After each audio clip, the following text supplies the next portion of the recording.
Welcome. Welcome everyone to the Observatorio of the Spanish Language and Hispanic Cultures in the United States. Welcome to the Instituto Cervantes at Harvard University, and welcome to this event co-sponsored by UNAM Boston's Centro de Estudios Mexicanos, the brand new Centro de Estudios Mexicanos. As Executive Director of the Instituto Cervantes Observatorio, it is a real pleasure for me to welcome you all and to have the opportunity of gathering in the same event two important partnerships. On the one hand, this event is the result of a traditional collaboration between the Observatorio and the Moses Mesoamerican Archive, directed by Professor David Carrasco. Professor David Carrasco is the ideologist of a collaboration that attempts to reflect the facts and consequences of the encuentro between the peoples of Mexico and the people of Spain 500 years ago, with the figure of Bernal Díaz del Castillo as the main reference. This is the second event dedicated to the 500th anniversary, and we will celebrate another other annual events, at least until 2021 date of the 500th anniversary of the conquest of the Mexicas state by the ineffable Hernán Cortés. On the other hand, this event is the result and at the same time the announcement of a new collaboration with the UNAM Center for Mexican Studies in Boston, which is launching tomorrow at University of Massachusetts. The Observatorio wants to join this important launching by organizing this event in collaboration with the UNAM in Boston, directed by Carmen Alanis. The Observatorio feels very proud to collaborate with this event and with many other activities in the future, I hope. Congratulations, Carmen, on the successful opening of the Center for Mexican Studies.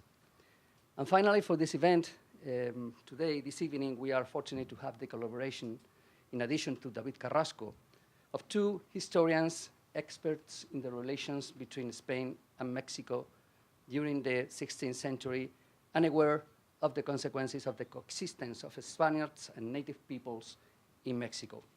They are Manuel Lucena Giraldo and Federico Navarrete Linares. Manuel Lucena Giraldo is research scientist in the Spanish Council for Scientific Research, an associate professor in IE Business School. He has been visiting professor at Harvard University some years ago, lecturer in Stanford University, and visiting professor in Tufts University. And Federico Navarrete is professor at the UNAM and a very well-known expert in Mesoamerican studies. Thank you, Professors Lucena and Professor Navarrete, for participating in this event.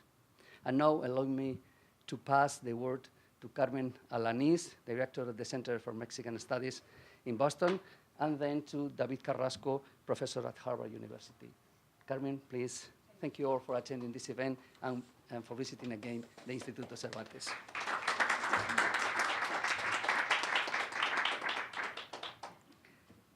Good afternoon. Thank you, Francisco, and thank you for inviting UNAM Boston to organize together this important event. And first of all, to have here one of our most important professor from Instituto de Investigaciones Históricas, UNAM, Dr. Federico Navarrete.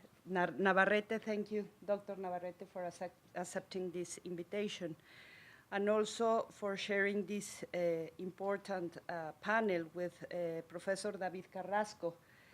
A part of being an expert on this topic, he's a very close friend of UNAM Boston and Mexican and of Mexico. And also Dr. Manuel Lucena.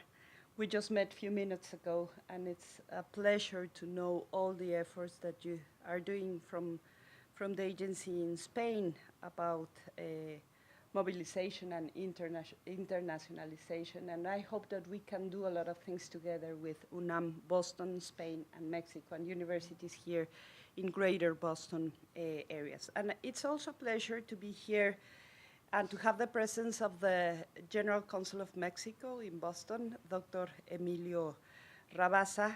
he has been a very strong support to the formal launch of the representation of the National University of Mexico here in Boston. Thank you, Consul, for all your support and for being here in this event.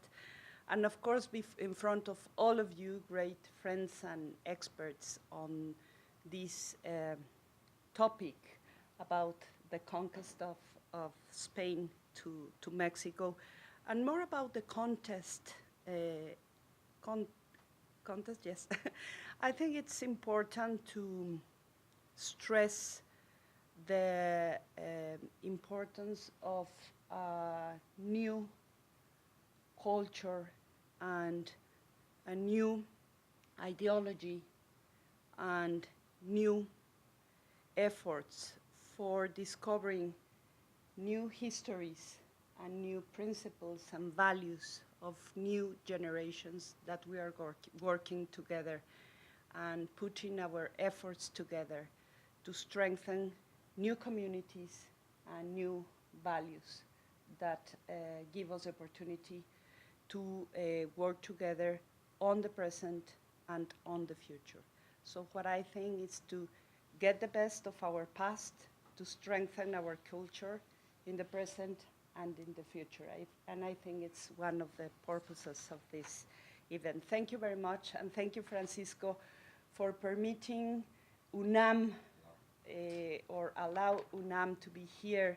This is our first formal event after the formal inauguration or launch of UNAM Boston, and being here at the Observatorio, it's a pleasure and an honor to us. Thank you very much.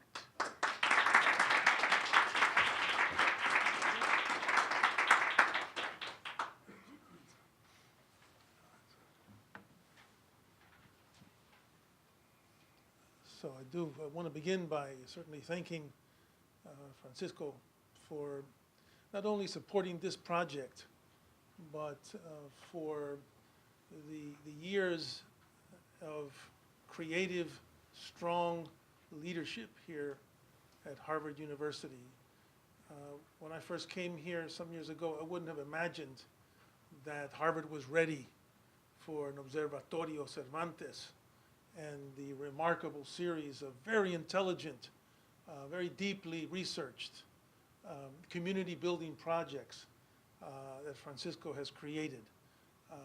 And I really want to thank him personally and on behalf of the students and other professors at Harvard for the kind of brilliant leadership, not only in terms of public speaking, but all the publications that have come out of this center and the kind of collaboration that it represents.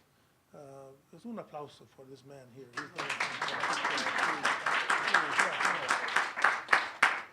I mean, just think about it. One of the things that's interesting is, my name is David Carrasco, but I have the Neil Rudenstein chair at Harvard.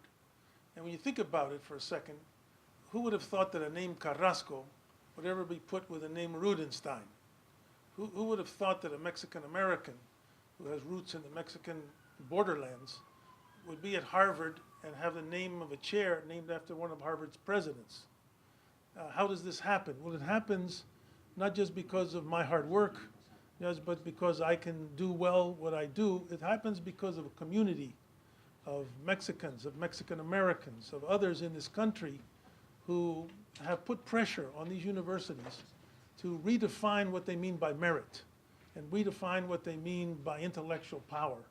And so I came to Harvard as a result of a wider community of people trying to improve the educational experience at universities like Harvard. And I think that's very important to understand how these names come together. Think of another name. What is it? Boston UNAM? I mean, think about that. Think about the kind of change that that represents. UNAM and Boston?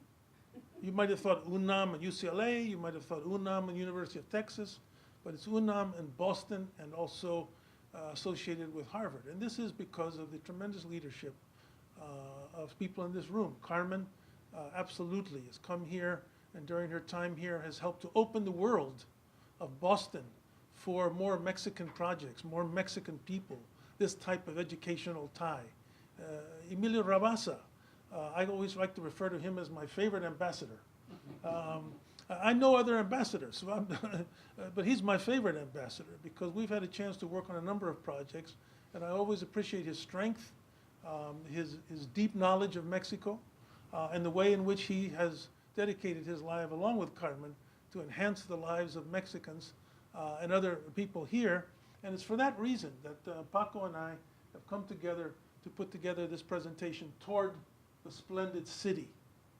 Bernal Diaz del Castillo is the protagonist here, and as a protagonist, I spent 5 years putting together an abridgment of Bernal Diaz del Castillo's tremendous memoir, his history, which I put together for the students of Harvard and other places because I wanted to provide them not only with an account of the voice of Bernal Diaz, but also to surround his voice with a number of essays that help to contextualize his achievement. And it's that contextualization that we've come together today to do further work on. Now, one of the things that I'm going to do is also talk about the persistence of indigenous voices in Mexico and in the study of Mexico that I've been involved with. And here you see an image from a beautiful Mexican codex called the Mapa de Cuautinchan #2 that I've been working with for 10 years. And I want to bring you the indigenous voices that still were speaking in New Spain 20 years after this arrival of the Spaniards, so that we can have some indigenous voices with us before we hear these two remarkable presentations. And of course, what my colleagues here are going to be participating in part is the fights of memory. And here you see a kind of a fight going on. Here's Moctezuma, Xocoyotzin, and here he is with his speech glyph. He's got something to say. And over here is Malinche, and she's got something to say. And as Paco said, Cortez, he's got nothing to say. And as he speaks through La Malinche. Now it's important in terms of looking at this picture, at this painting, in terms of the theme for today. Because those of you who know either Cortez's letters or Bernal Diaz del Castillo, you know that Cortez came to be known by the indigenous people as La Malinche. And I always thought this is a kind of making fun of Cortez. They called him La Malinche, partly because of the closeness of them, but because she became his tongue. She became, in a sense, an instrument for communication. And so you see that here, but you also get a sense by the dividing line of the fights of memory that still go on in Spain and in Mexico and even at Harvard about this whole story. And it's a great opportunity for me to be here with Professor Lucena Giraldo and Federico Navarrete. I had a chance last week actually to hear Professor Navarrete on the radio in Mexico City, where he was giving a tremendous presentation about race and race relations in Mexico. So I'm looking forward very much to hearing that voice again that I heard so strongly before. I chose the title, Toward the Splendid City, for two reasons. First, to hear an echo from Pablo Neruda, whose Nobel Prize lecture, given on December 13th, 1971, carried the title, Hacia la Ciudad Espléndida, Toward the Splendid City. In that lecture, he invokes the native Latin American builders of cities and the colonial catastrophe that fell upon them. To my way of thinking, he invokes our Latinx heritage this way. Heredamos la vida lacerada de los pueblos que arrastran un castigo de siglos, pueblos los más edénicos, los más puros, los que construyeron con piedras y metales torres milagrosas, alhajas de fulgor deslumbrante, pueblos que de pronto fueron arrasados y enmudecidos por las épocas terribles de colonialismo que aún existe. You know, I actually like the English translation pretty well too. Let me read it to you. We have inherited the damaged life of peoples, dragging behind them the burden of the condemnation of centuries, the most paradisical of peoples, the purest, those who with stones and metals made marvelous towers, jewels of dazzling brilliance, peoples who were suddenly despoiled and silenced in the fearful epics of colonialism which still linger on. What Neruda says here about the Inca can certainly be extended to the achievements of the Aztecs and their Teotihuacan and even their Tula ancestors. The second reason that I chose Toward the Splendid City is because for me, a Mexican-American historian of religions, the story told by the Spanish conquistador, Bernal Diaz del Castillo, is much more than the grandiose narrative of the discovery and conquest of the city of the Moctezumas. Very few commentators have remarked that when he writes, of all these wonders that I beheld, today all is overthrown and lost, nothing left standing. And here is a picture of the ruins of the great Aztec temple in Mexico City, where I've been working for the last 30 years. And here's a very powerful phrase from him. You know, everything was overthrown and lost. And here you see what happened was when the Spaniards came in, this temple was as high as the Moon Pyramid in Teotihuacan. And with cannons and with Indian workers, they just blew off the top of this pyramid and used it as a basis for other buildings. And the excavation of the great Aztec temple in Mexico City since 1978 has recovered the remains of this building that has been lost. But the point I want to make about indigenous voices is that he refers unknowingly to the ending of an over 2,500-year-long history of what urban geographers have called primary urban generation. For Mesoamerica was one of only 6 ancient societies in human history, the others being northern China, Egypt, Mesopotamia, the Indus Valley in Peru, where people envisioned and built cities, sui generis, uniquely and for the first time. The Aztecs inherited the long tradition of building capital cities, which functioned as the pivots of the 4 quarters, the pivots of many quarters of countrysides and regions of Mesoamerica. Of course, Mexico City grew out of the broken stones, the bent-over bodies, the physical persistence, the religious dexterity, and the crushed hearts of the Mexicas and their arrogant, skillful Spanish colonizer. But it is an irony known by every Mexican I have met that a Mexico before there was a Mexico keeps returning to our contemporary eyes in archaeological discoveries, lectureships like the Eduardo Matos Cátedra that is here at Harvard. And I'm very proud of this particular painting. This is a painting that's 5 feet tall and 4 feet wide. It's now installed here at Harvard. Imagine to have a cátedra, first of all, in the name of a Mexican. It's the first time in Harvard's almost 400 years where you have had a lectureship at Harvard University in the name of a Mexican. This was part of my purpose coming here, was to raise up Mexican excellence at Harvard. Not just Mexicans who could be an excellent Harvard, but the Mexicans themselves who improved the excellence of Harvard. And so we set up this cátedra in honor of Eduardo Matos, and I had a Mexican-American named George Yepes who painted this remarkable image of Eduardo Matos here, excavating the great Coyoshauqui stone. And Yepes, as Mexican-American, he puts the city here. He has the eagle warrior rising up like the sun in front of the Mexican flag. He's got back there the image of the Mexican myth of creation. So now Mexicans are installed here at Harvard in very impressive ways. And this is another sign of how the past, these indigenous voices, these fights of memory are taking place.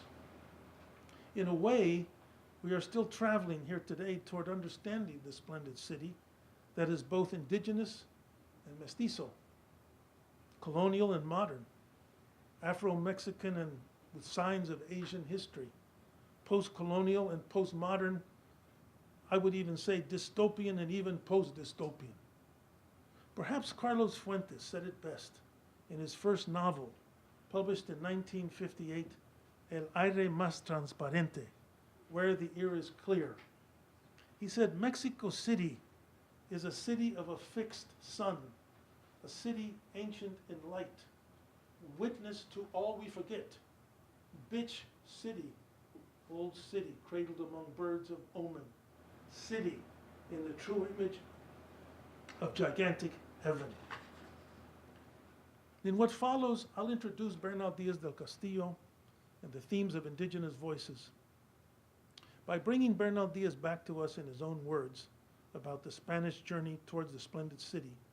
And I want to show you two examples of indigenous voices, pre-Hispanic and post-Hispanic indigenous voices, in order to transmit the immensity of what was lost and the dexterity of what survived. So, as I said, I spent some time in preparing this book, which I'm pleased to say is being used at a number of universities in the United States. And I want to now talk about indigenous voices as a way of showing you how not only do these ruins keep coming back, but also how the storytelling of indigenous people continues on until today. And I want to do it by especially focusing on these things. I like this statement by Carlos Fuentes in the very mirror.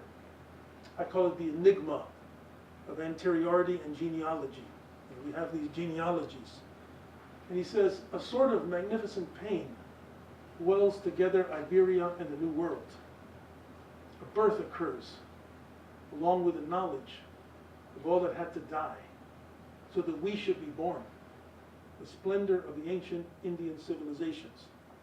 Now, anyone who lives in Mexico or goes to Mexico knows that the splendor of these ancient civilizations keeps showing up.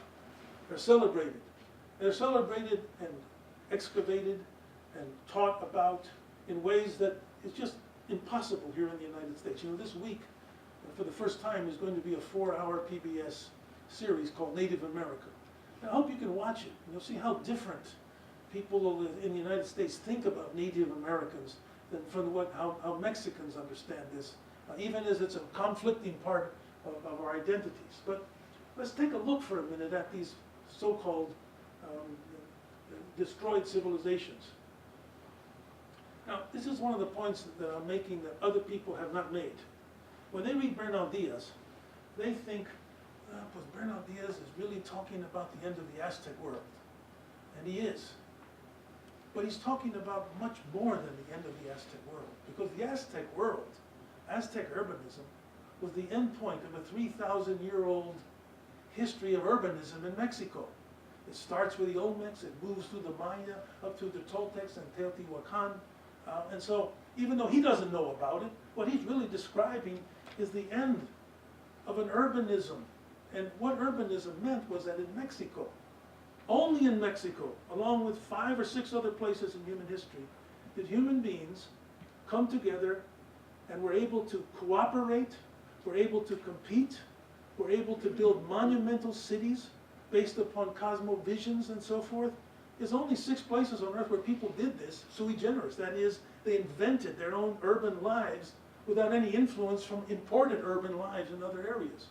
This has always stood out to me as something very important to remember about Mexico and Peru. Two places in the Americas, human genius was expressed in the invention of cities. Maria Luisa Parra, my brilliant wife and I, we just returned some months ago from Japan.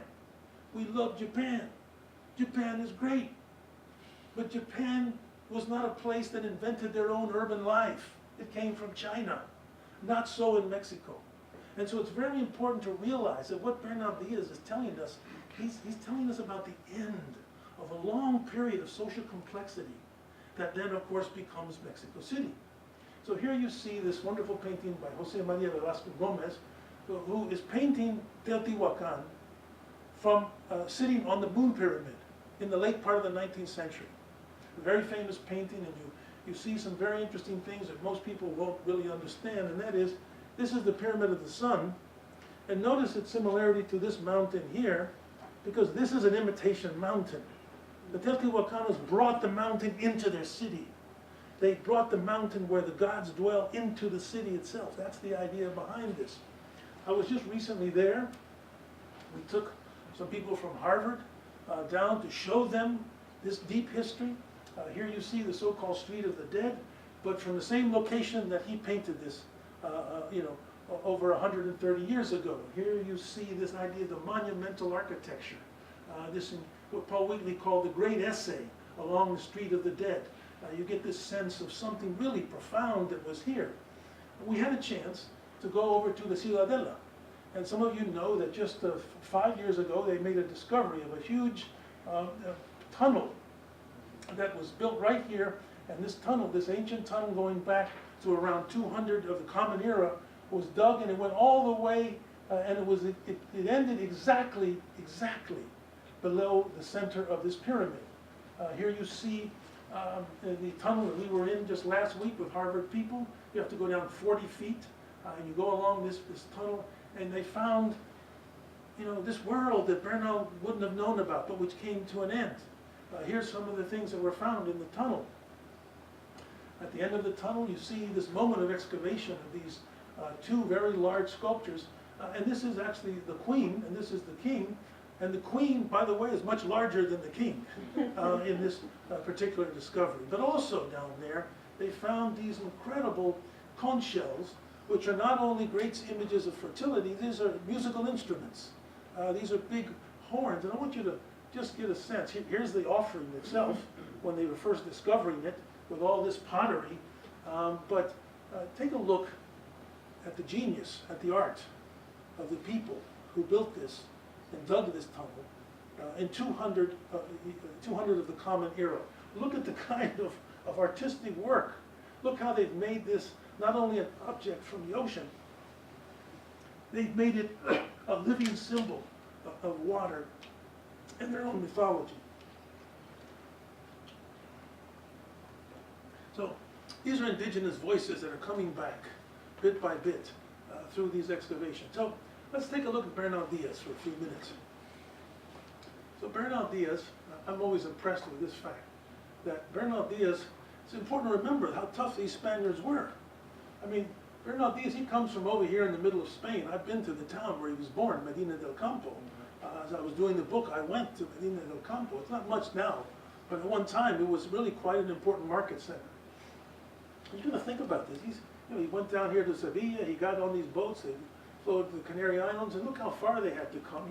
He writes his book here in Guatemala, but the centerpiece is really Mexico City. So even though he's in Guatemala writing this from 1550 to 1580s, he's really fascinated by what took place in Mexico City itself. And you have the value of him, he's an eyewitness. He really is an eyewitness, even though he's exaggerating sometimes, he's lying sometimes, but he's also telling not only his story, but a number of other conquistadors who came to Guatemala. He interviewed them, put all this in the book. I think it's a very valuable piece of work. I went there, as I say, they got this, he's not a big deal in the town, but they've got this statue of him, and if you go to the house where he lived now, it's an internet cafe. Here's a stamp for him. Here are the 5 volumes of English translation, came out in 1910. Here you see them. I have a copy. It's a very rare set of books, but I just want to give you one paragraph from Bernal so you can get a sense of what he was up to. This whole paragraph is one sentence, and he's giving you a code for the whole book. And the things that stand out to me is, first of all, he says, hey, I live in Guatemala, but I live in Santiago de Guatemala. Santiago, he was the killer of the Moors. He was Matamoros. He was the warrior, and they became known as the killer of the Indians. So he's telling you, I live over here, and I wasn't just a discoverer, I was the first discoverer. I mean, what do you got to be the first discoverer for? Unless you're really trying to make a big point. We were the discoverers, but I was the first. And then he goes on to say, look, I don't want you to think that I'm an American Spaniard. I'm a native of Spain. I'm really from the Iberian Peninsula. And I want to make that clear from the beginning. I came from this town. I'm the son of a guy who was a strong leader. And I'm serving His Majesty, but I want you to know that we did 4 things to set up this fight of memory. First thing we did is we discovered. Second thing we did is we beat them up. Third thing we did is pacify, which means we Christianized them. And the fourth thing we did is we took the land. We settled this. And here is, in a sense, what the whole book is about. It's about discovering, conquering, pacifying, and settling. And then he kind of throws a little wrench toward the crown. He says, yeah, we did this, and His Majesty didn't know anything about it. Now, what are you going to say that to the king for? Well, he's saying it to the king and the crown because he wants to say, you owe me. You owe me. I did all this stuff. You gave all the power to Cortez. You should have given more to me and the foot soldiers. And so we did this without His Majesty even knowing about this place. A very challenging first paragraph. On the other hand, you know, some of these this knowledge were projections of European ideas.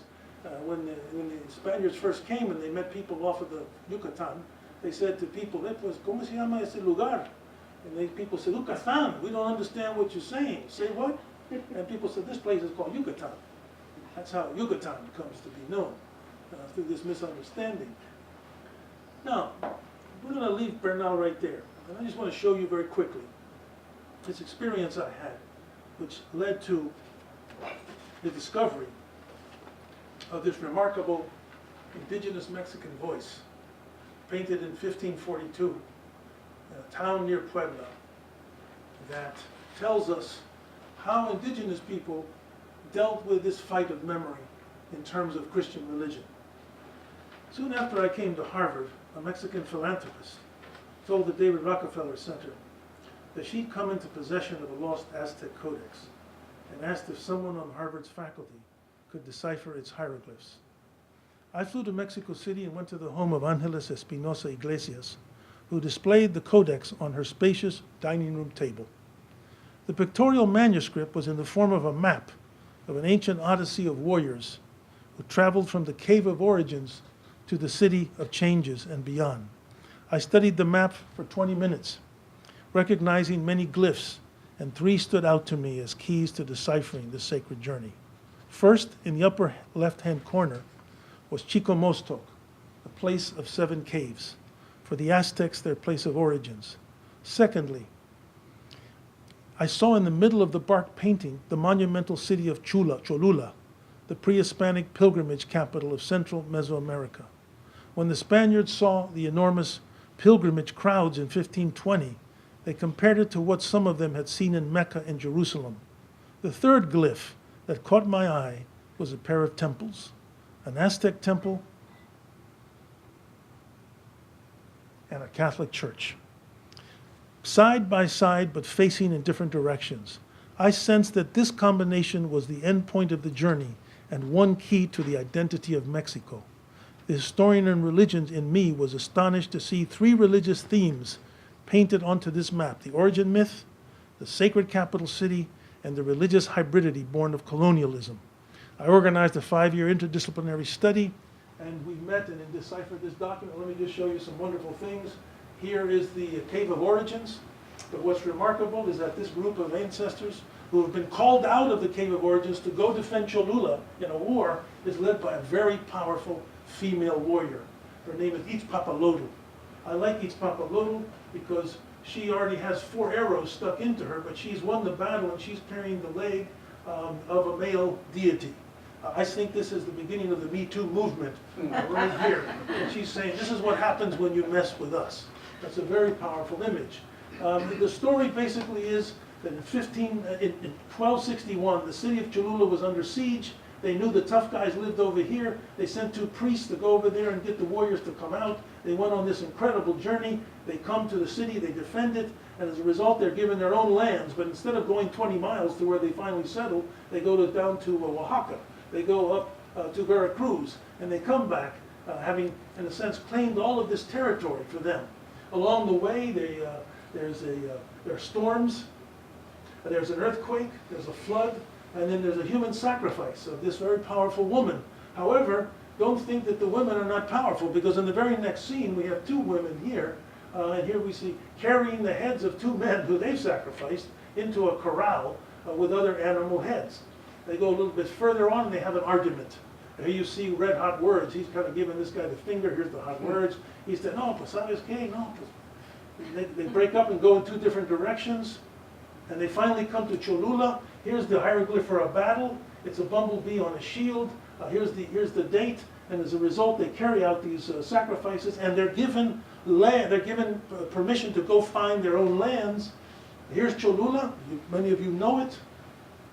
You should know that today people still make these types of pilgrimages to Cholula, including people who go dressed as and identifying with indigenous peoples. So this is the long argument about history.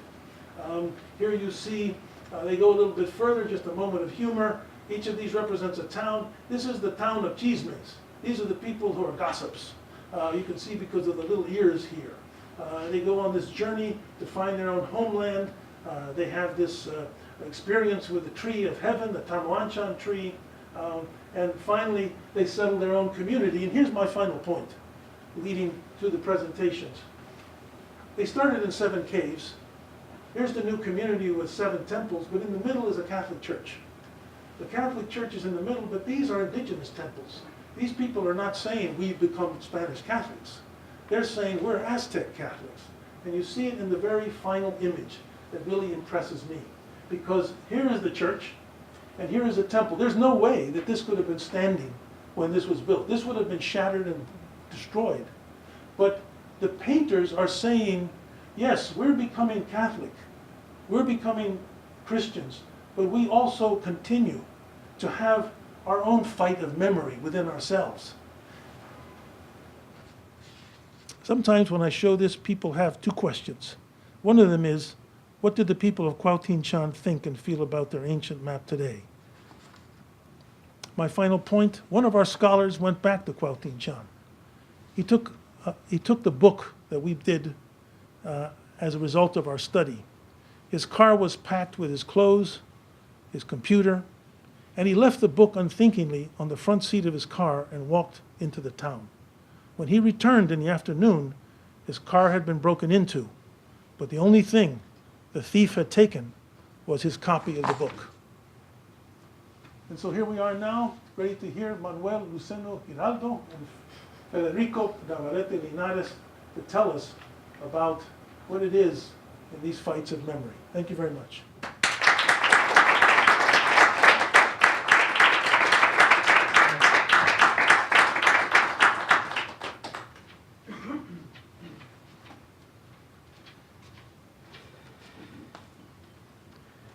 Okay, well, thank you very much. After this fascinating presentation, I'm going to be much more boring, of course, because I'm going just to present you a version of the events contemporary to the conquest of Mexico, as seen from the Spanish conquistador point of view, and according with the events and facts of Hernán Cortés, who of course is one of the key protagonists of the history I'm going just to point out.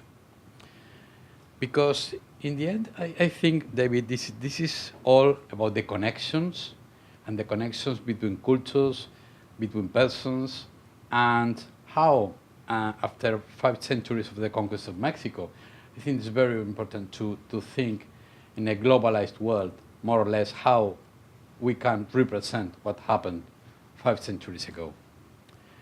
In 1524, Hernán Pérez de la Oliva, who was a member of the government body of the Cathedral of Córdoba, southern Spain, sent a report explaining how the world he knew from young had changed.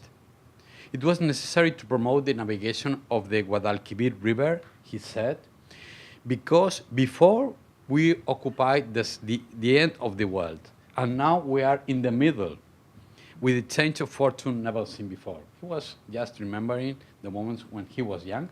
And of course, it was not only a moment of, still there was some kind of more presence in Spain, the Kingdom of Castile in Granada, but how he was very deeply aware.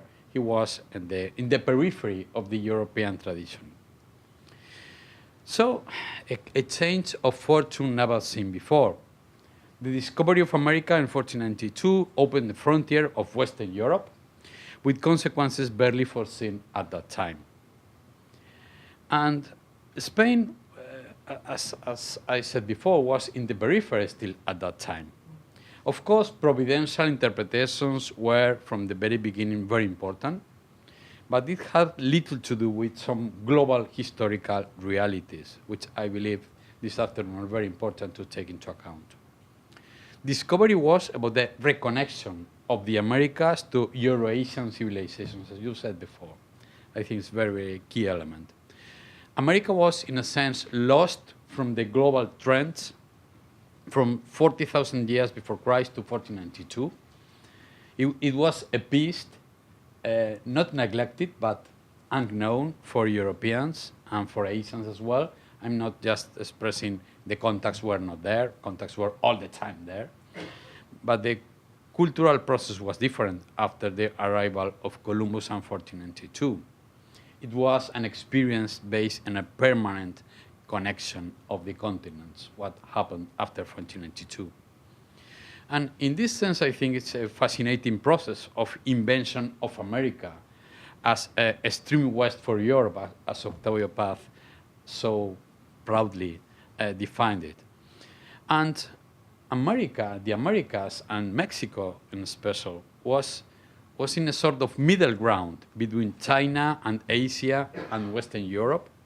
And in this sense, I think this centrality of America in the development of the global civilization was what began at that moment.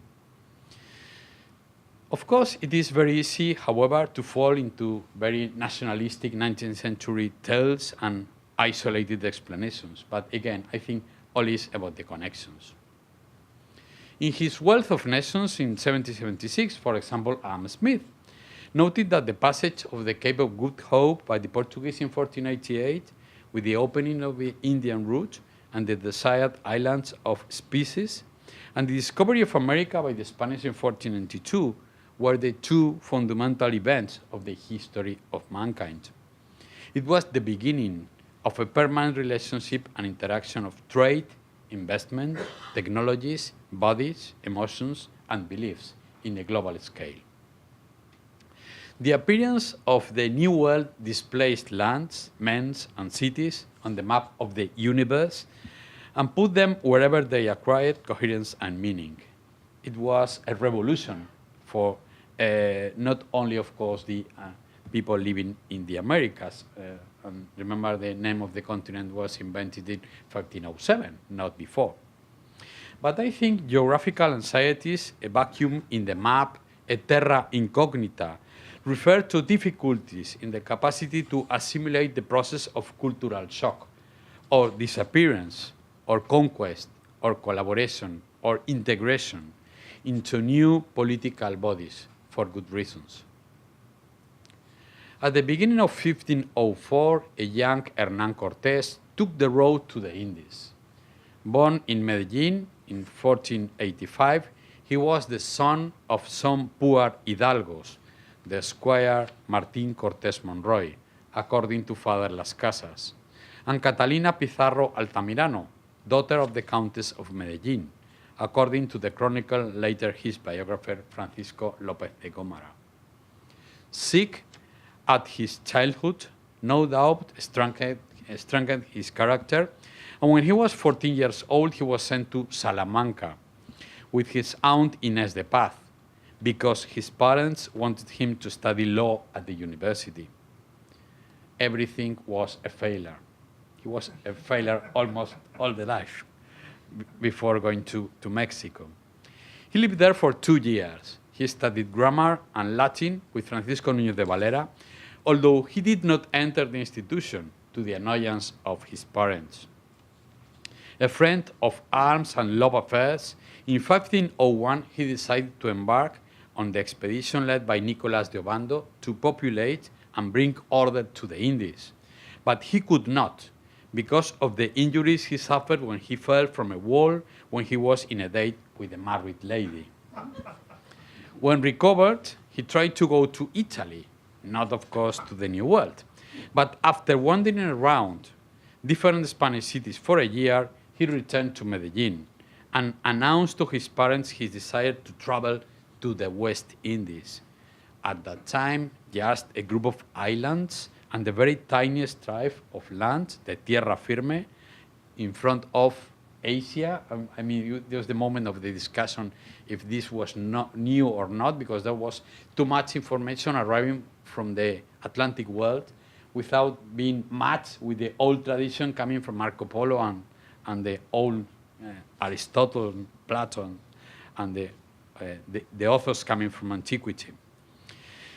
In the end, of course, we know at that time the Indies was a very bad business for the crown. It's a moment when the change of contract and the change of vision related to the business of the Indies. And Cortés decided to go to the Americas exactly at that time, with 19 years of age.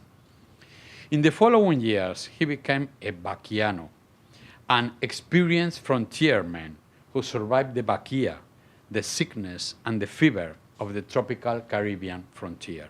That is to be vaquiano, to survive the vaquia. Once in Santo Domingo, Cortés spent some time in the newly founded capital and enlisted in the Hueste, or group of conquistadores of Diego Velázquez, who subjugated the rebellion of the cacique Anacaona. That is very important because, I mean, Cortés was a vaquiano. He had a lot of experience of the frontier in the Antilles before arriving to Mexico. And not to tell, of course, he had a plan about what to do if possible. At the end of the campaign, he was rewarded with the repartimiento of natives in Daiguao and was a vecino of Azua, a city he helped to found. There he lived 5 or 6 years of the ranch, quietly incubating the overwhelming ambition that he would announce later. In 1509, Governor Diego Colón arrived in Hispaniola with a large entourage of Spanish women to marry, among whom was Catalina Juárez. He joined the expedition of Diego Velázquez, who conquered Cuba. Apparently, on that occasion, he did not act as a soldier, but as a secretary or treasurer of Velázquez. As Velázquez decided to marry a Juárez sister, Cortés joined the emerging family clan by marrying Catalina Juárez, a link in which Velázquez acted as godfather. The interested friendship earned him an encomienda of Indians in Manicarao and a possession of rich land. Cortés became rich before arriving to Mexico. And in this sense, I think it's something of a second-rank figure of the conquistadores who could decide to stay in a very good position if compared with people coming from Europe or coming from Spain or Italy or any other place to the new world, or just to go to the frontier. And I think there is a sort of medieval explanation about what happened and what the impulse of people like Cortés, Pizarro, or any others you can find, at least until the 1740s. In the 1760s, it is a very different matter. Maybe you remember this wonderful person and the wonderful film by Werner Herzog by Aguirre La Cólera de Dios, The Wrath of God, which of course is about what can happen with this sort of figures of conquistadores embodied in the old mentality coming from the medieval times, when, of course, it is very late to have such a mentality. In any case, Cortés became a rich man and had a daughter with an indigenous woman who also sponsored the Governor Velázquez. In 1519, the Spanish prepared from Cuba the assault of an empire somewhere located in the west. They had been hearing all the time these rumors. And of course, I think it's very important to debate, because as soon as the Spanish arrived somewhere, the natives, of course, as soon as they understood very well these people were looking for something, they told him, oh, you have to go on and leave me in peace. Okay, of course. And of course, if my interests are to go with you, I can go, no problem with that. But this is a sort of tradition of the frontier and pioneering groups of people in arriving to the Americas. The expedition to Yucatan, of course, and I like very much to know about the translation of the name, it must be taken into account, has been navigated much before the arrival of Cortés and these people, with Francisco Hernández de Córdoba, and Juan de Grijalva, and so many others. But what is important, I think, is it is a classic expedition of discovery and rescue, descubrimiento y rescate, that is of maritime exploration in the model of the Portuguese navigation in Africa and the Castilian and Spanish in the Atlantic Ocean. We are at the beginning of the change of the model coming from Europe and from Spain, and Portugal was a very different model, from the maritime empire to a continental model as a consequence of what happened with the arrival of Cortés and the Spanish to Mesoamerica.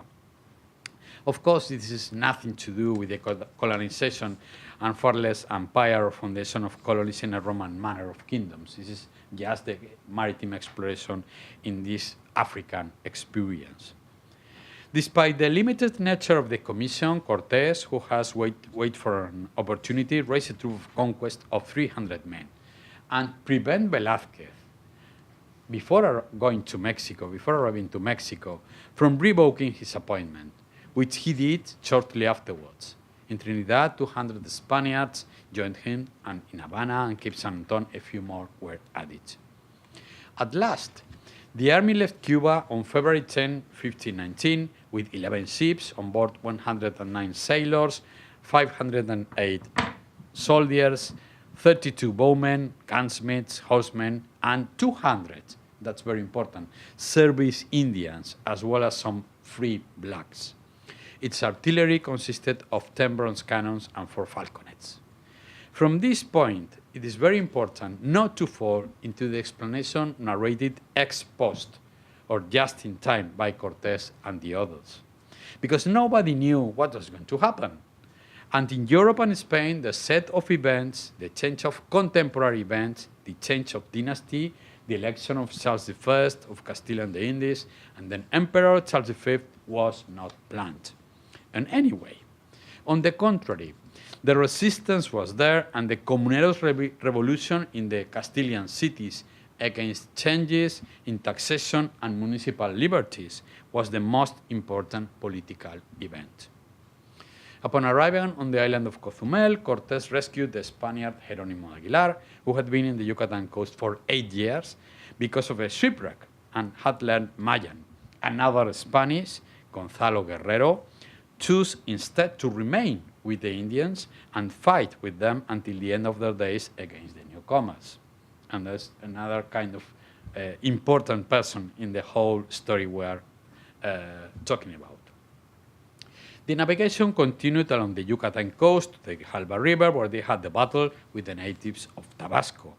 And of course, this is very, very much a more complex negotiation process with all the groups of natives arriving in the knowledge of the Spaniards arriving there.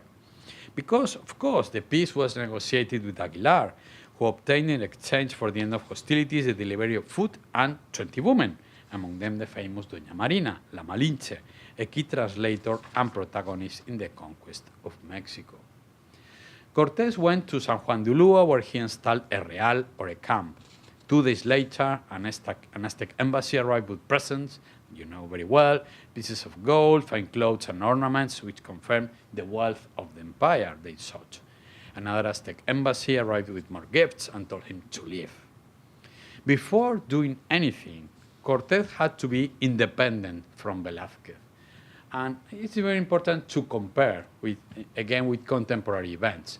Vasco Núñez de Balboa has just been beheaded in Panama because he tried to be independent without the cause, in the sense he trusted in the governor of Panama at that time, Pedro Arias Dávila.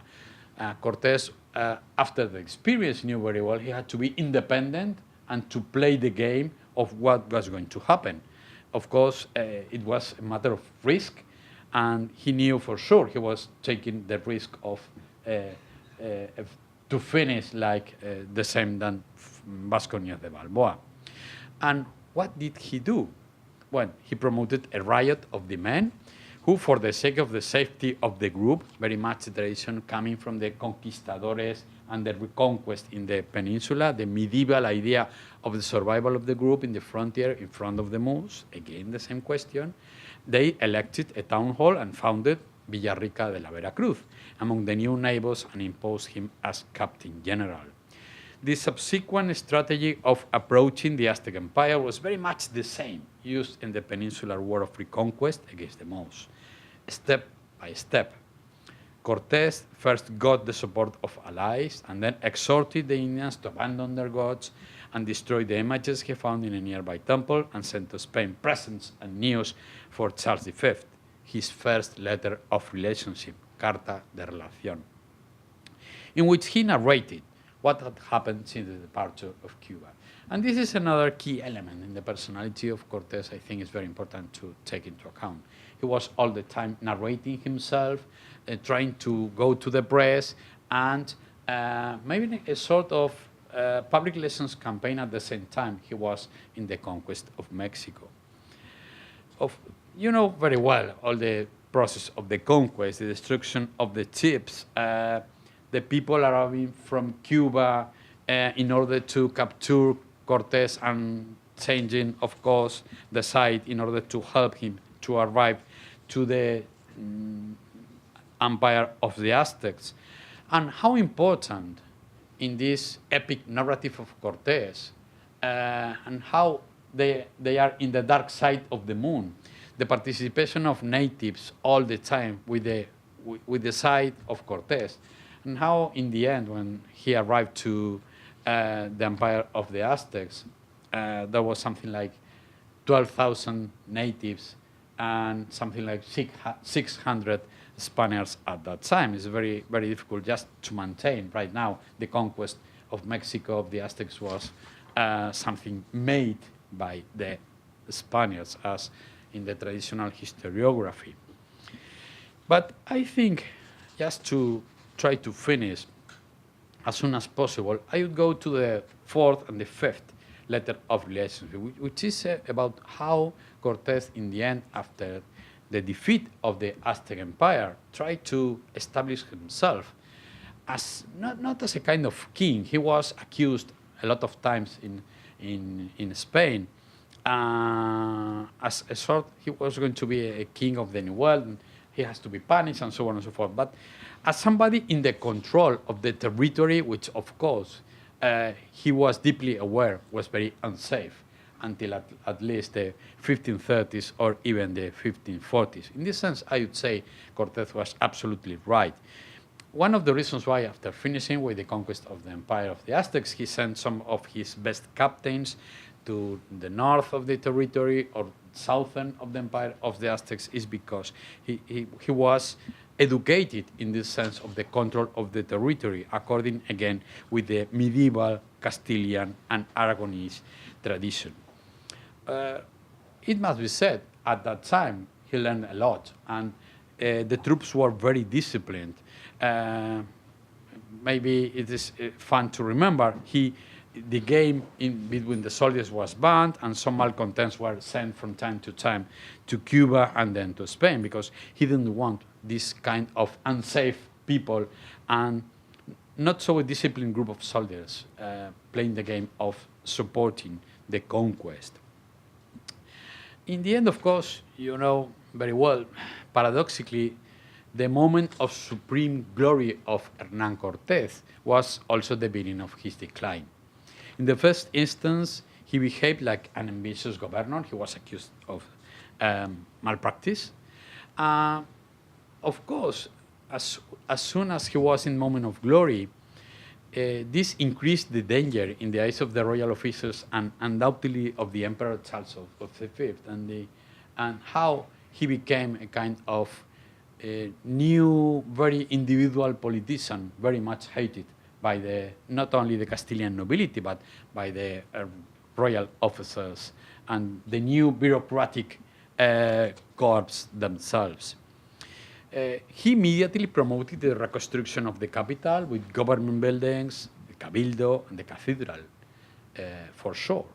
At the end of 1522, he was appointed governor and captain general of New Spain, no doubt about that, and the title issued by Charles V in October the 15th as a reward. But nevertheless, the crown, determined to avoid in America a feudal nobility, surrounded him of civil servants and officers, the carcoma de los conquistadores, the riot, the rotten group of people just taking advantage of the victories of these heroes of the time. In those years, events narrated by Cortés and his fourth and fifth letters, his work as colonizer, importing plants, livestock, exploration of the territory, and even the expansion of the Pacific, was, as it is well known. But the royal officials stripped him of the government. It was January 24, 1526. During the last stage of his life, which lasted until his death in Castilleja de la Cuesta in Seville at the end of 1547, Cortés tried to defend his honor and property and was involved in litigation permanently, all the time. Luis Ponce de León, for example, opened a residence trial, a juicio de residencia, but because of his death, the trial passed into the hands of the lawyer Marcos de Aguilar, who also died unexpectedly. The new judge, Treasurer Estrada, banished Cortés from the capital and began to collect accusations against him. The conqueror decided to travel to Spain to defend himself, and in 1528 returned to the peninsula after 23 years in America. Remember, he arrived with 19 years old to the frontier in the Antilles. And with his captains, Sandoval and Tapia, many companions, a good sum in gold, and a spectacular entourage of natives, birds, and beasts. Much, I think, is a model of Colón arriving after the first trip, crossing the peninsula, and first arriving to Lisboa, and then going to the southern Andalusia and crossing to Barcelona, where the Catholic kings were with this group of natives, birds, beasts, and everything, just to show how important the publicity of the event were. Almost immediately, he was received by the Emperor Charles V in Toledo, who listened his stories and awarded his services with the title of the Marquis of the Valley of Oaxaca. But he was not the governor of Mexico anymore, and despite his wealth and title and his marriage to Doña Juana de Zúñiga, niece of the Duke of Béjar, Cortés was not accepted by the old Castilian nobility, who saw him as a new man foreign to them. Tired of life in Castile, in 1530 he returned to Mexico and locked himself in his palace in Cuernavaca, where he organized his lands, dedicated himself to acclimatizing some agricultural species and promoted new explorations. The arrival of the first viceroy of New Spain, Antonio Mendoza, in 1536, disrupted his plans, as interfered with the plans of exploration.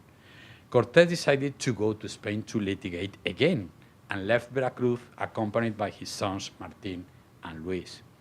Although in an attempt to achieve the favor of the emperor, he enrolled in the famous Algiers expedition of 1541, it was another personal disaster, since he lost a part of his fortune and suffered the disdain of Charles V. After the withdrawal of Algiers, Cortés, exhausted, decided to return to America again. It was precisely on that last trip of his life when he died at the age of 62. The conqueror of Mexico had lived long enough to contemplate both the creation of the Spanish-American Empire with Mexico, the viceroyalty, and the capital at the very center, and the postponement of the men who had founded it. Thank you very much.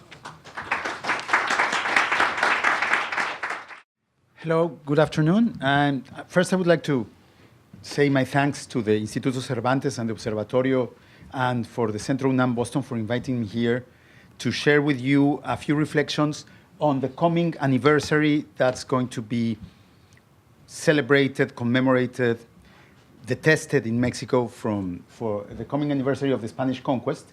And my main reflection will be on which is the correct date or the most important date of this 2-year period that started with the arrival of the Spaniards in the coast of Veracruz in April 1519 and ended with the defeat and the destruction of Mexico City, of Mexico Tenochtitlan, in 2021.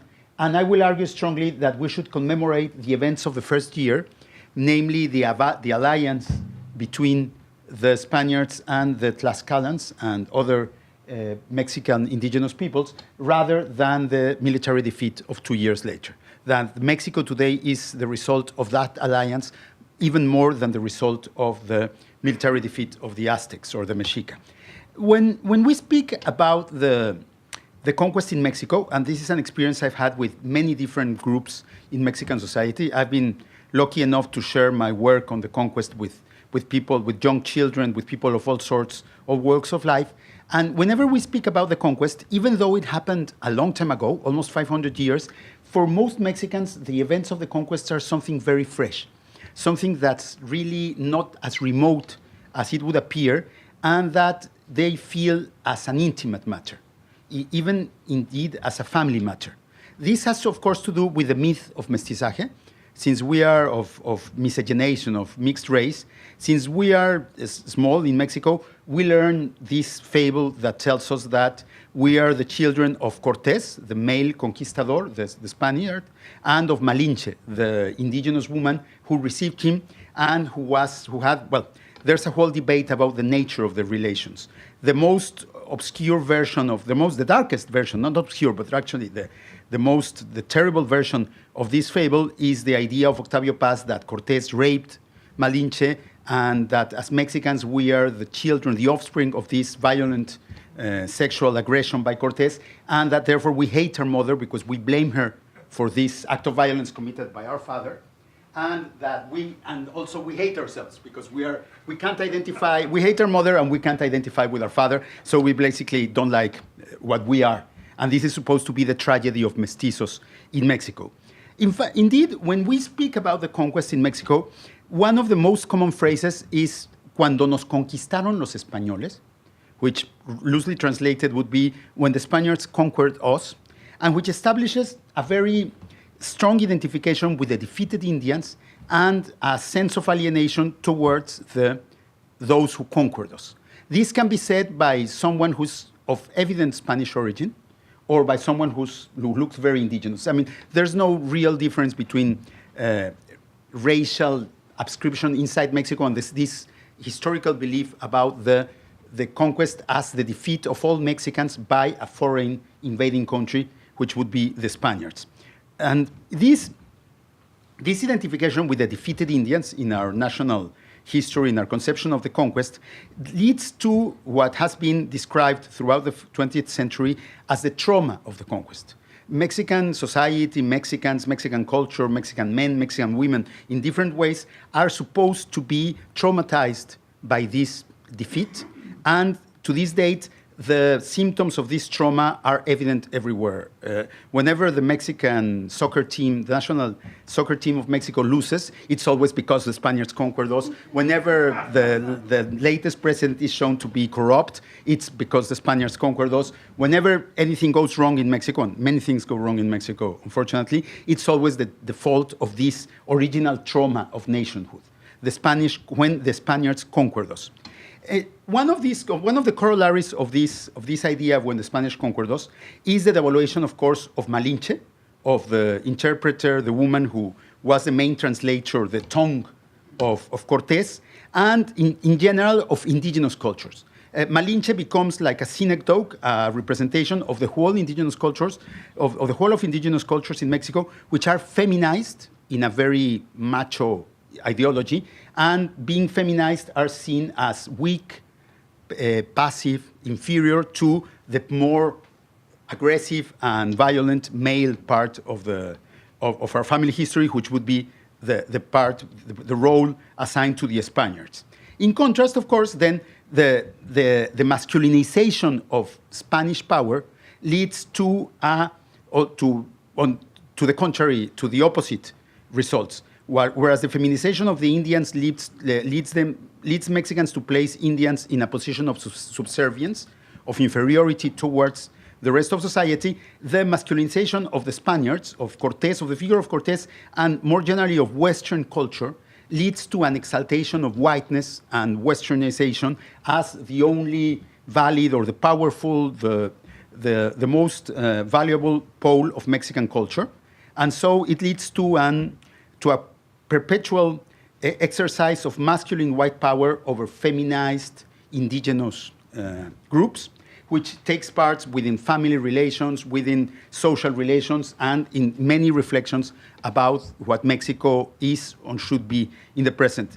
Indeed, I would argue that many intellectuals from the 19th and 20th centuries have become like these performers of this male white Western supremacy over the feminized indigenous population. The way precisely in which Octavio Paz insults Malinche, and also, by the way, insults most of Mexicans in his book, Laberinto de la Soledad, is an example of this performance of masculine power over society. And whenever people talk about this trauma of the conquest, it's always something that affects the other sectors of the population more than people themselves. So it establishes a social hierarchy where the more westernized, whiter elites identify, at least in part, with the masculine pole and associate the feminine pole with the rest of society. This ambivalence, this highly hierarchical vision of race and gender relations in Mexico is embodied literally in the corporality of most mestizos. Most Mexicans believe themselves to be mixed race, even if they are not. Actually, miscegenation has been much less prevalent than the current ideology holds. But anyway, it's the basic ideology of national identity. And in these racialized mestizo bodies of the Mexican population, the indigenous past is always seen as some kind of blemish, as some kind of burden that needs to be overcome. There have been many instances. The Indians are ignorant, so they need to be educated. The Indians are weak, so they need to be better fed.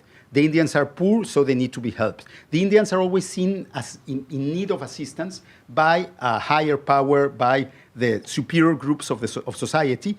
And one of the latest instances of this racialization of indigenous origins in Mexican bodies is the latest trend among epidemiologists to blame diabetes in Mexico, which is a very serious health problem, but it has become associated with an indigenous diabetic gene, so that the very complex epidemics of diabetes in Mexico, which has many, has of course many different causes, it's becoming increasingly racialized and associated with the indigenous blemish of mestizo bodies, which is always emerges somehow in the literature about Mexican identity.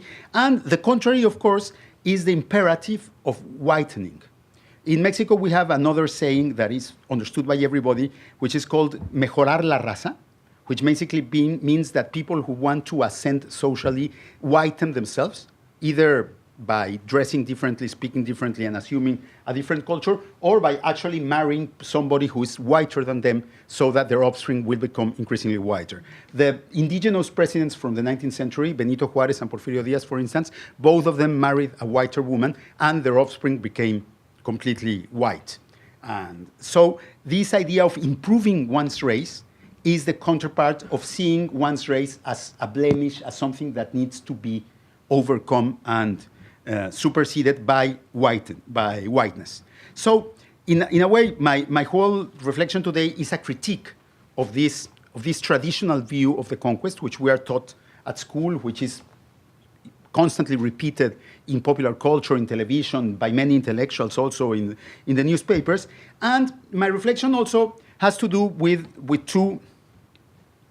a very key consideration from my point of view. That the fact is that, as I was telling you, most people feel that the conquest is not something that happened a long time ago, but something that's really present in their lives, something that defines who they are, what the relationships are with each other, how Mexican society works. And that is, I think, absolutely true. In a way, we could argue that the conquest has never stopped in Mexico, and that it doesn't belong to the past, but it's part of our everyday present.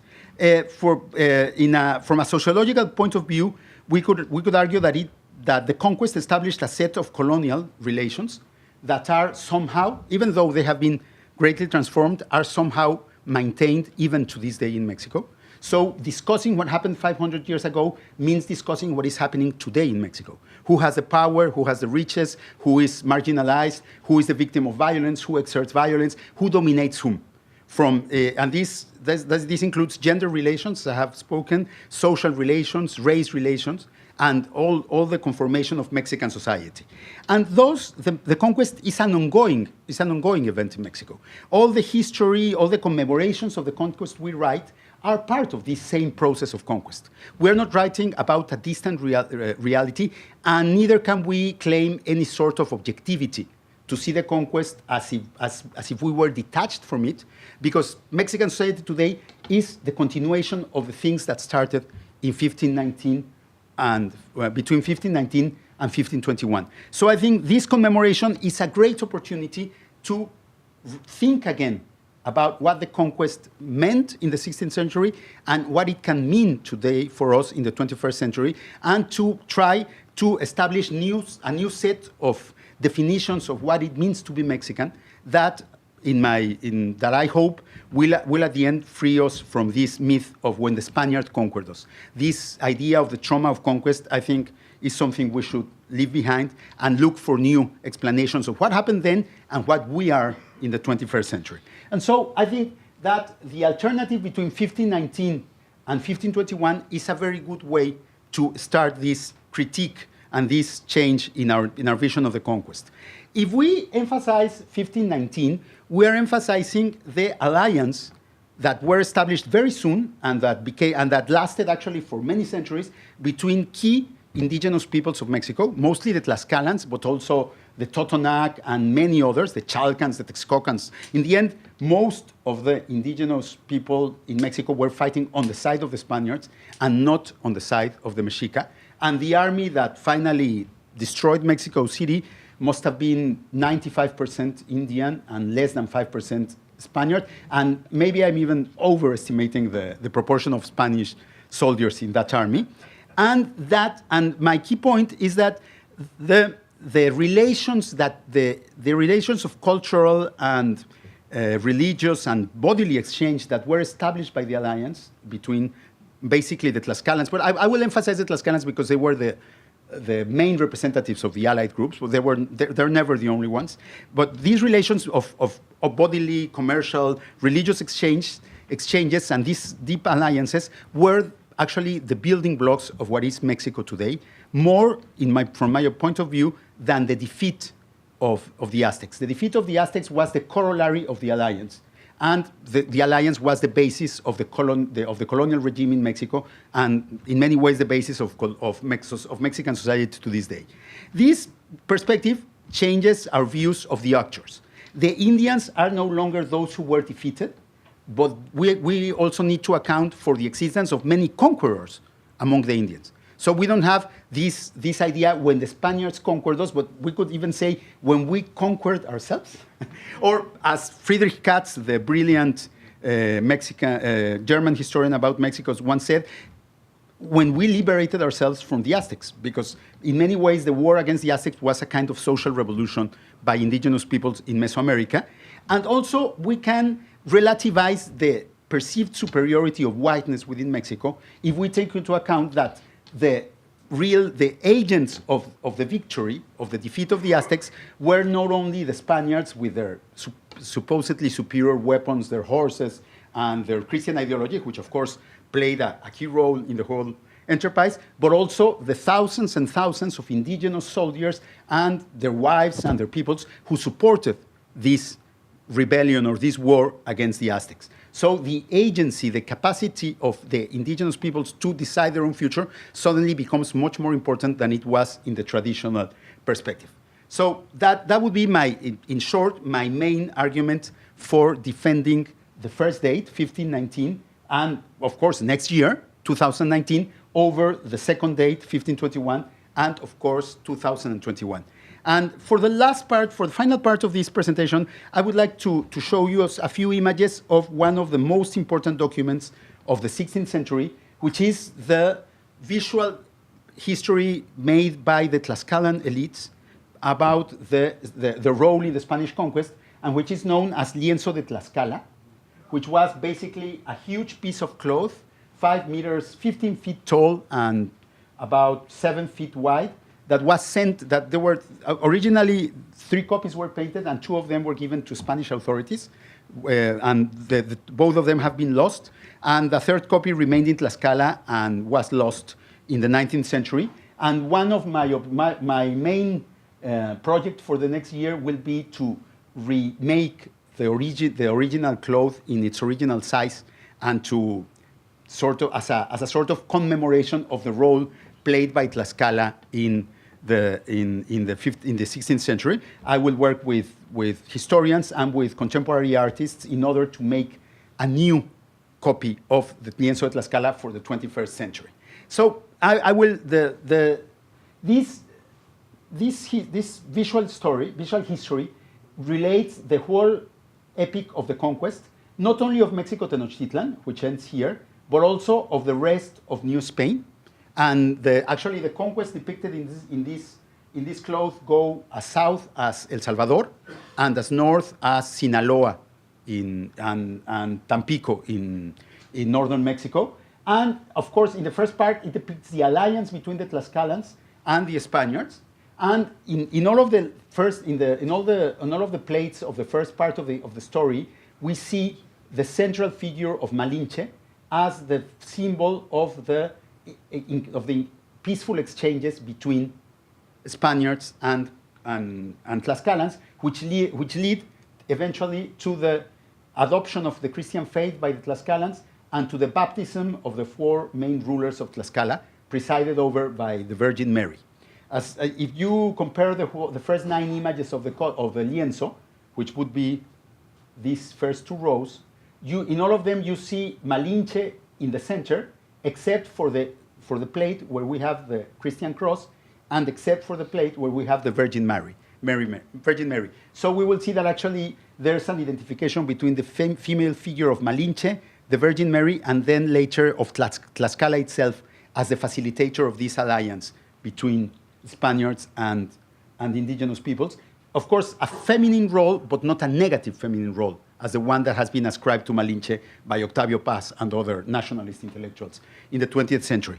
The story of this alliance is manipulated because, and this must always be remembered, the Tlaxcalans didn't surrender to the Spaniards.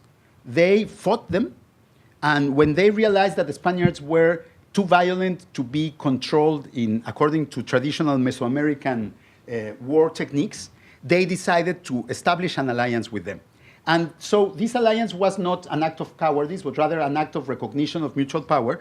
And also, the Spaniards were about to be defeated by the Tlaxcalans when the Tlaxcalans actually offered peace. So for the Tlaxcalans, for the Spaniards, it was like their last resort to become allied with Tlaxcala. And the thing is how we interpret this alliance. From the Spanish point of view, this alliance was an act of subservience. Cortés and the other Spaniards always say that the Indios came to give us service and tribute, and that they become their vassals. And they see the relations in the vertical feudal terms of feudalism, of vasallaje, of the Indians becoming vassals.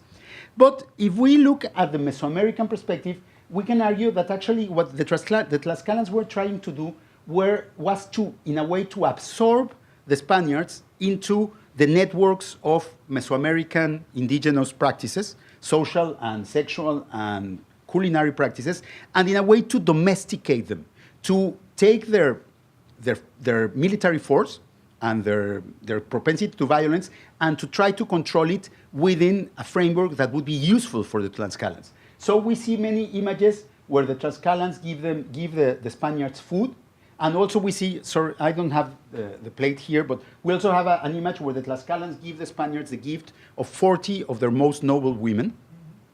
One of them was not married, but officially recognized by Pedro de Alvarado, and she was instrumental in the conquest of Guatemala later, Maria Luisa, the Princess Maria Luisa, and she was actually the leader of Tlaxcalans in Guatemala until her death in the late 16th century. So we have this relation of this establishment of kin relationships, of in exchange, and in a way, it's a way the Tlaxcalans are absorbing the Spaniards into the Mesoamerican world. For instance, by giving them food in traditional Mesoamerican, even to this date, Mesoamerican peoples think that food transforms not only the body but the mind. So by feeding them with maize and having their women had sexual intercourse with them, they were in a way turning them into Mesoamericans. Even, of course, if the Spaniards didn't see it that way. And there's also an appropriation of the force, of the military force of the Spaniards. That was the main objective of the alliance. After finding out that the Spaniards were too impetuous and too violent to be controlled by traditional means, the Tlaxcalans sought to take advantage of this power in their own advantage, for their own means, in order to defeat their traditional enemies, the Aztecs. And so this appropriation of violence is quite evident in this plate, who is the first combat plate in the Codex, and it deals with the massacre at Cholula, which was the first great massacre perpetrated by the Spaniards in Mesoamerican lands. Basically, they attacked, the Spaniards and the Tlaxcalans together, they attacked the unarmed civilian populations of the city of Cholula and killed thousands of unarmed civilians in a religious sanctuary also, in the temple of Quetzalcoatl. And here we see precisely Malinche pointing her finger and giving the order to attack the Cholultecans, who are seen carrying weapons, which they weren't. They were unarmed when they were attacked. And we see the Spaniards and the Tlaxcalans walking advancing together against their enemies. And we also see the appearance of a new figure that will appear in all battle scenes from now on the Codex, which is the figure of a Spanish horseman, which has many of the key attributes of Santiago Matamoros. David already told us about Santiago, the slayer of the Moors, and which in America, not in Mexico, but in Peru, became called as Santiago Mata Indios, the slayer of indigenous people. Not in Mexico, though. That name wasn't so popular in New Spain because of what I'm going to tell you now. So this figure, Santiago Matamoros, became the protector of Tlaxcalans.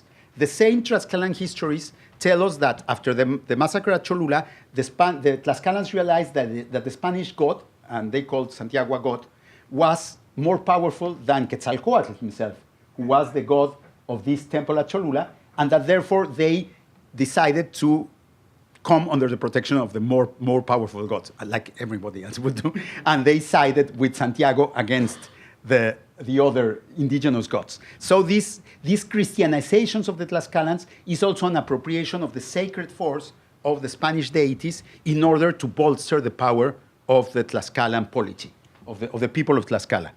And from then on, the history tells us the victories of the Spaniards from the conquest of Mexico City, which is all these lines, and which ends with the siege and destruction of the city. And then, as I told you, the conquest of over 30 different provinces around New Spain.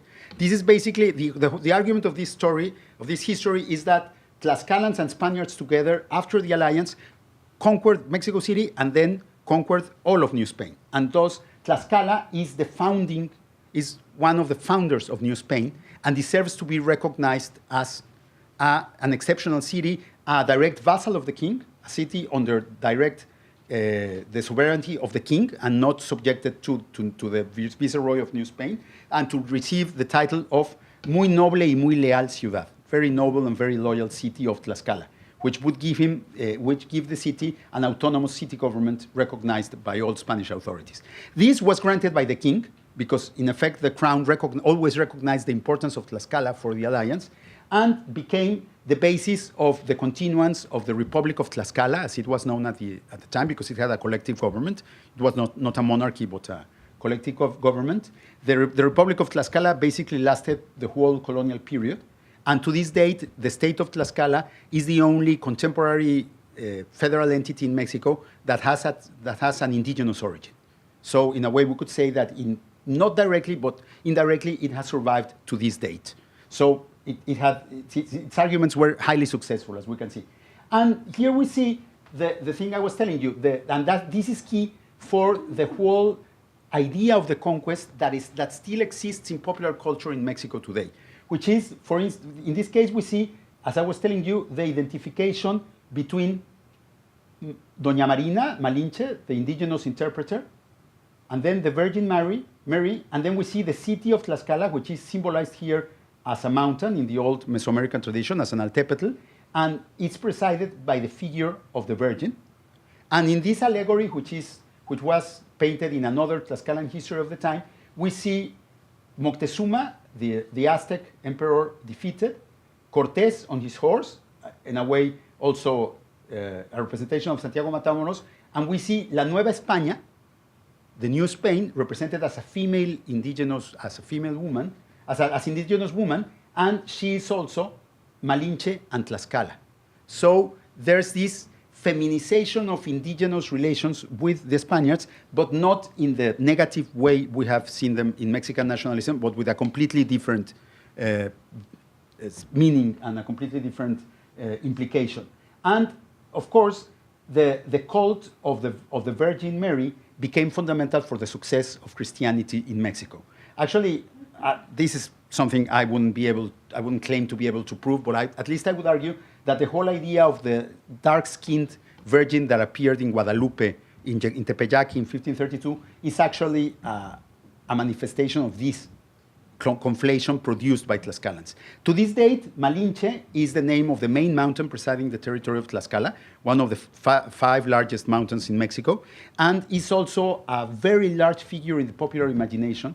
And contrary to what Octavio Paz and intellectuals say about Malinche, the image of Malinche is mostly positive, because she's identified as the mother, the original empress, the queen who received the Spaniards. So in a way, this Tlaxcalan elaboration from the 16th century has survived to this day in popular culture, not in nationalist elite culture, which is completely opposite and centers on the defeat of the Aztecs, but in the popular memory of many sectors of Mexican society. And here we see the figure of Santiago Matamoros, which is here in Cholula, in the lienzo, and we see that sometimes it carries a lance, sometimes he carries a lance, sometimes he carries a sword, but he's always mounted, and there's always dismembered bodies of the infidels, or the defeated and often dismembered bodies of the infidels below the hoofs of his horse, and that is something that is continually repeated in Tlaxcalan, in the images of the lienzo de Tlaxcala to the end of the battle scenes. The figure of Santiago is today one of the most revered figures in popular religion in Mexico, and actually the cult of Santiago is one of the most important cultural traits shared by indigenous peoples in Mexico.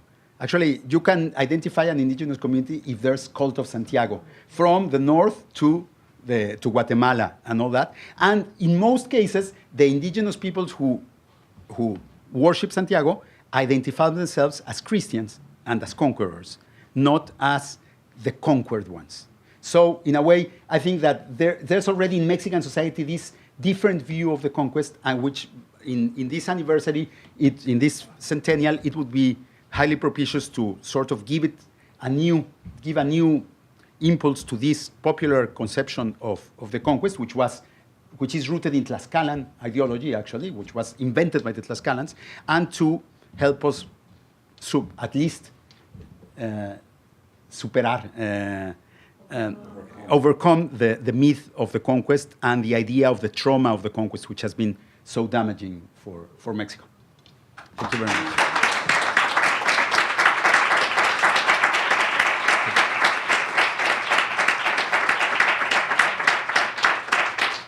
Thank you so much for this fantastic and inspiring presentation, the three of them. And well, some drinks and sandwiches are waiting for us outside, but I think we deserve 5 minutes just to put some questions and a minimal conversation. Well, too many questions. Yes, please, Professor. Well, first of all, congratulations again. Very briefly. I mean, very briefly. Yeah. Okay. We are also in an important year with the new government. And one of the things that López Obrador is saying is that he, in an act of humility, is going to move to Palacio Nacional, not to Los Pinos. But if we read Según, he talked about Las Nuevas Casas de Moctezuma as an incredible palace that did not exist in Europe or anywhere, with incredible rooms, and that is as large as the National Palace plus the Supreme Court and so on. So what about that? How do we know so little about las nuevas casas de Moctezuma and that other voice, Professor Carrasco of Según, that really work in Colegios de Santiago Tlatelolco to bring the voices of the few noble Aztecs that were educated and very well educated. So the question is, what happened to those palaces? I mean, what would you see as the political implication of the new Mexican monarch, president, to move not to Los Pinos, but to the Casas Nuevas de Moctezuma? Well, if he does move to the Zócalo area, that is a symbolically very powerful statement. I just came back from Mexico City where, they excavated a few years ago the Calmecac, that is the school for the elites, and they've just found the skull rack as well, so a very different image. And I think that, I'd like to hear what you all think of López Obrador moving there, but it's full of symbolism because you also have the Archbishop's Palace where Juan Diego was supposedly arrived. It's all there in that little area. You have Templo Mayor, National Cathedral, you have the Archbishop's Palace, you have this incredible layering of centeredness there, including the Templo Mayor. I don't know what others think about such a move. I don't know, Francisco. No? Well, let's hope López Obrador doesn't become a monarch because we elected a president, not a monarch. But I think that, symbolically, it's very important to go back to this part because also downtown Mexico City has become a more popular part of town. It's not Los Pinos is right in the center of the rich part of Mexico, and it's very secluded. It's the priority there is the security of the president, and it's a very secluded area. It's a high security area, and instead, I think his message is to be closer to the people, to live actually in the actual seat of power of the federal government in a way to establish to strengthen a republican perception of the president. I'm not sure if he's aware of the pre-Columbian aspects of that. I think he's reacting more to 19th and 20th century politics than to the conquest, but yeah, he's Dr. Servo was his culture, and I was there with him. He explained him everything. All right. But it's very interesting what you're saying because we were there last week and they had these, manifestaciones, which they're always having, and they had this one manifestación about the unions, and they were carrying this huge figure. Your comments about Malinche reminds me of this. They were carrying this huge female figure, and I went over and I asked them, ¿quién es este? And they said Adelita, which becomes a kind of new version of your Malinche, which I like very much. Other questions? Yes. Thank you very much for this alternative narrative of conquest. I am very interested, and I was thrilled to listen to it because of all the translation potentialities that it reveals. It makes me think that maybe we need to retranslate the whole history of the conquest. But this is my question. Do we have enough sources to do these new translations? You mentioned this El Lienzo de Tlaxcala and the 3 versions of it, or exemplares seem to be lost. Where does this come from, and how do we find more sources that support this alternative narrative? Mm-hmm. Well, that's a very good question. This is a copy from the 19th century. In the 19th century, when the lienzo was still in existence, or was still, we knew where it was copied by Chavero, one of the founders of Mexican pre-Columbian history and archaeology. And this is 19th century lithographs, which actually were made in a book, so they were separated, and we joined them together in our effort to reconstruct the original lienzo. There are also other copies from the 18th century and many other versions from the 16th and 17th century. So we have quite an iconographic universe to work with. So that I don't think that will be much of a problem. Of course, we won't be able to reconstruct exactly the lost visual history, but we will come pretty close to it. And there's also lots of visual histories and written histories written by Indian conquistadores, by indigenous peoples who collaborated with the Spaniards and then sought some sort of reward and sent their histories and their reports to the Spanish crown. So there's the lienzo de Cuauquecholan, which is also another Cuauquecholan. Huacachula is a town near Tlaxcala, and they also went to conquer in Guatemala, and they painted this wonderful lienzo about their campaign in Guatemala. There's plenty of sources. Sadly enough, the information about Malinche is very scarce. We only have a chapter by Bernal Díaz del Castillo, which has been very criticized, and it's not entirely reliable. So we don't have the female voice of Malinche.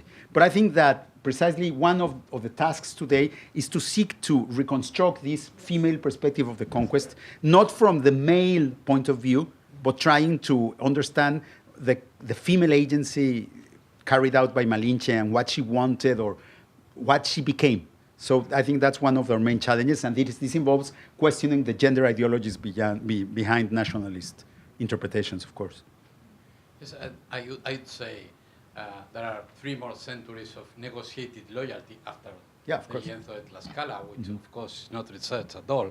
And I would go to another point, because we have too much conquest but too few independence. I mean, we'd like very much to know how the explanation of independence in Mexico is related to the failure of liberalism and the liberal project, and how, not only in Mexico, but in all of Spanish America, the indigenous peoples were not for, but against the independence. And I think that's the key element.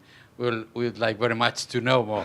Well, Jose Vasconcelos supposedly said that the conquest of Mexico was carried out by the Indians and independence by the Spaniards. And I think that's sadly true in many ways. Let me say something about, I would love to join you in this project of the Tlaxcalan, reproducing this and doing something with it special here at Harvard. I have the book that you're talking about. It's a huge book. But your question about Tlaxcala is really interesting, because I came to the same conclusion. I spent 5 years reading Bernal Díaz, and his description of what takes place in Tlaxcala absolutely supports what you heard to here. I mean, he's doing his best to say, you know, we really beat them, but you can tell by reading his account that the Tlaxcalans were winning and at least beating them to a draw. Absolutely. And so even there, you get the sense that the Tlaxcalans really are crucial to this, and that the Spaniards never conquered them. They really came to depend on them. You know, when they did the siege of Mexico, they went back there to get them to build the boats that were then carried over to Texcoco. So the Tlaxcalans really are I think this alternative history, historically, it's a great move, I think. Yeah, so you don't just need the lienzo. These other people, the Spaniards are saying, you know, we really lost this, and we got lucky because they came and they got the name of these leaders. So I love the project.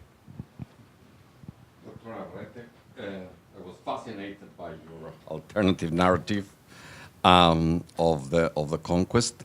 I assume that the Tlaxcaltecans today should be extremely thankful to you, because they keep talking even in the political discourse of the curse, the black curse, la maldición, no?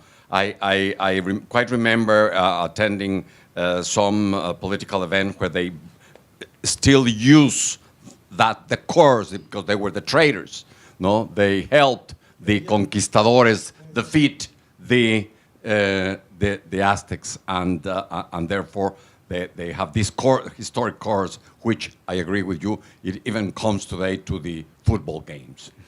But out of your exposition, it struck to me this question: haven't we seen in those lienzos or in music? What about the Spanish female? We don't see her anywhere. We just see in that period. I'm talking about the Conquista. No, we all see everything is male. The Cortés and the warriors and everything isn't there any knowledge about the presence of women who came with the conquistadores and went into the conquista in whichever role? Isn't it at all? Was it a totally male adventure? Manuel mentioned a few women. Well, there are new research and new historiographies on this matter, of course. And in the Universidad de Extremadura, a group of people, Isabel Testón, for example, just trying to point out the participation of women, migrants, caravans of women, we would say in these days, And of course, it's a new history being written in the Atlantic perspective, which I hope will one day or another will go to the big general framework, of course. Mm-hmm. But we have a lot of new perspectives. Because we're still seeing... Of course, there are, for example, in other cases, for example, Chile, because Mexico was at the beginning. You were speaking about Santiago Matamoros, Santiago Matains, and so on. Remember, when they went to the Andes and then to the Chile, of course, indigenous peoples knew very well how to fight. Or the Apaches, for example. They knew very well how to adapt themselves to the advantage of technologies coming from Europe. Mm-hmm. And it was very different, of course. And the political solutions were very different related to what happened with the Tlaxcaltecas in Chile, for example. But, of course, one of the most important conquistadors of Chile was a woman. So, because we keep seeing, as we saw here, and on the other side, the Malinche, and in those lienzos that you presented, also women. So that contributes and supports this narrative of the feminization, of the conquest. On the one side, the women; on the other side, the men, the conquistadores. Mm-hmm. But nowhere do we see a woman together with the conquistadores, a Spaniard woman. No, not in this document. No. No, but we see very little. We see only Spanish soldiers here. It's a highly formalized and simplified depiction of the Spanish army, of course. We know there were some. Yeah. I assume. And even the most cruel attitudes in the moment of the conquest were coming from women. It's one of the general elements in the representation of the conquest of Chile, for example. In Bernal Diaz, I think there are a few, I'm going to go back and look, there are a few references to these Spanish women. Mm-hmm. But, these guys he's narrating the hyper-masculine adventure, and women show up, but for instance, he describes, they found an Indian woman they killed, and then they cut her open to use some of her fluids to put on their wounds. So they describe things like this. We found, we killed her by the river, we cut her open, and we used some of these fluids to bind our wounds. So you do have reports like that. So I don't know if they want their wives associated with that story, but it's very, very rare, I think, in these accounts until later, when they do start showing up. But in the Mapa de Cuautinchan, there are many women in the indigenous story. And what's interesting about the Mapa, I didn't say, is that even though it's painted in 1542, there's not a Spaniard on the map. There's churches, but there's not a Spaniard. It's a story they're telling to themselves, and they don't want the Spaniards, showing up in the story. Well, thank you very much. It is amazing all what I've learned from 3 different perspectives, but I think that the role of women in this analysis of the conquest for me is very interesting. I'm specialized on gender issues, and when I was in a conference in Oaxaca, which is 99% indigenous people, women asked me why the conquest sent them back to their homes instead of staying outside fighting for their lands and their children. So they mentioned, when I listened to that, it was amazing, thinking that after 500 years, we are fighting today for representation and parity in the decision-taking processes, spaces. And at that time, they were taking and making this, they were part of power and of decision taking, probably in their private lives and in their communities, and they think that the conquest was an excuse to send them to their home places. What you can say about it? Do you think the conquest was one of the reasons or an excuse to exclude women from public life? Well, the conquest was there to exclude most of the indigenous people from the center what happens is the Spaniards come in and they rebuild the center of the city, but Indians are not allowed to live there for a while. They're outside, so everybody's outside of the center, the males and the females. I think that's what happens to all of them. The actual architecture of the city is designed to keep the Indians and indigenous people in their own communities, paying the tribute and doing the work. Sure, what you're and also I think that maybe, of course, the pre-Columbian societies were not gender equal. There was some sort of male domination, perhaps not as extreme as in the patriarchal tradition of Spanish patriarchal tradition. I'm not really sure. That's something we should study further, and I mean, there's always pros and cons on each side, and there are always counterexamples on both sides. What has happened in Mexico in the past 200 years is that as the country has developed economically, in indigenous communities, the males have been the ones who have engaged in wage labor and who have traditionally gone out of their communities. And the women have been, there's been like this gender division of roles in many indigenous communities in Mexico, which is the men go out to work, they learn Spanish, they dress as mestizos, whereas the women stay at home, they keep their language, they teach their language to their children, and they dress traditionally. That's something you can see among the Mazahua, among many indigenous peoples in Mexico, this gender division of ethnicity. And also, many women have been excluded from school because they thought that being educated in Spanish would go against the role as preservers of the native tongue and of the native traditions. So, in a way, power and ethnic relations in Mexico have also become gendered. So maybe these women were also referring to this contemporary reality. There are complete communities in Oaxaca that is very patriarchal. Men were the only allowed to have a voice in communities. Now, because men are migrating to the United States, women are alone down there, and they are the ones taking the power of their communities. So there is a change of roles because of immigration. It's like a radical consequence of what Federico described. Of course, men are going out to work, but sometimes they come to the state and they don't come back. So what are you going to do? Take over the world. Take over. Thank you very much.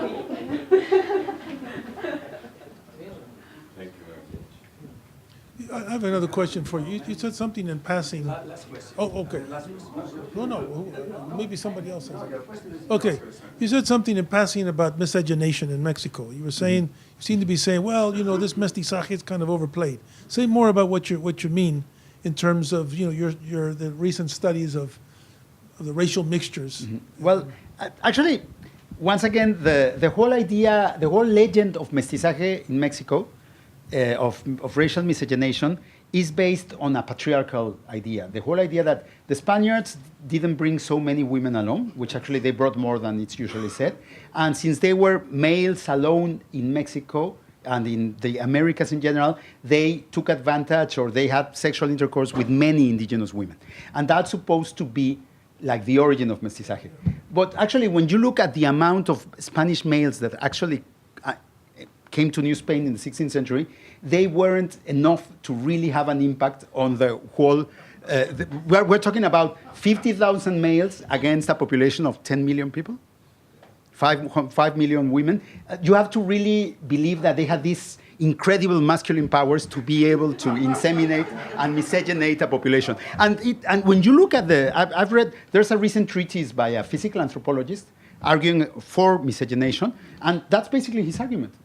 The incredible sexual prowess of Spanish males, which is pretty lame, I think, and which is not really a strong historical argument. And when you see at the actual practices there's been very little actual racial mixture, but a lot less than we tend to say. Most of the Mexican population is basically indigenous in origin. And for a long time, there were so many more indigenous people, even with the collapse of the demographic collapse. There were still more indigenous people than Spaniards for a long time. Of course, in the 16th century, the proportion was 98% to 2%, or 97 to 3, roughly. These are estimates. At the time of independence, there were 20% people of Spanish origin in Mexico, and 80% indigenous and African. Actually, more people came to Mexico from Africa than from Europe during the colonial time. So if there was miscegenation, it was more black Indian. And basically, black males really did have an interest to marry Indian women because their children would be free. They wouldn't be slaves. So that aspect of miscegenation is usually ignored. And the other miscegenation, of course, it happened. And there were lots of mixed relations and lots of mixing, but it's not something that radically changed the demographics of Mexico. And also, I think it doesn't have the cultural impact it has been attributed to. There has been, traditionally, we think that people, once they are miscegenated, they also change their culture or whatever. And that's basically a racist way of thinking. I mean, having parents of different origins doesn't, what matters is education, where you're raised, which social group you belong to, where your loyalties lie. And most of the mestizo population in the colonial times were actually living among Indians and were indigenous, socially speaking. But that was against the law. I mean, it's very important to take into account the question of the law.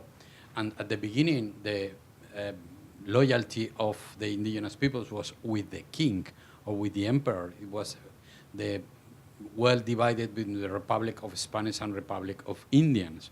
And they were the señores naturales until the very end of the colonial period. So there wasn't the question of conquistadores in the middle ground trying to set the orders or whatever. And of course, the question is the city. I think I miss something about the cities, because the cities was the place where mestizaje was fabricated, and the explanation of what happened after these first decades of the 16th century and after the conquest. Of course, at the beginning of the 17th century, I remember the case of Mexico. 70% of the members of the cabildo, of the town hall, were from new origin, new rich, merchants, hacendados, and not from the families of the conquistadores. I mean, it's a very modern process of building up a city and a kingdom. So let's continue this conversation with the sandwich and a final round of applause.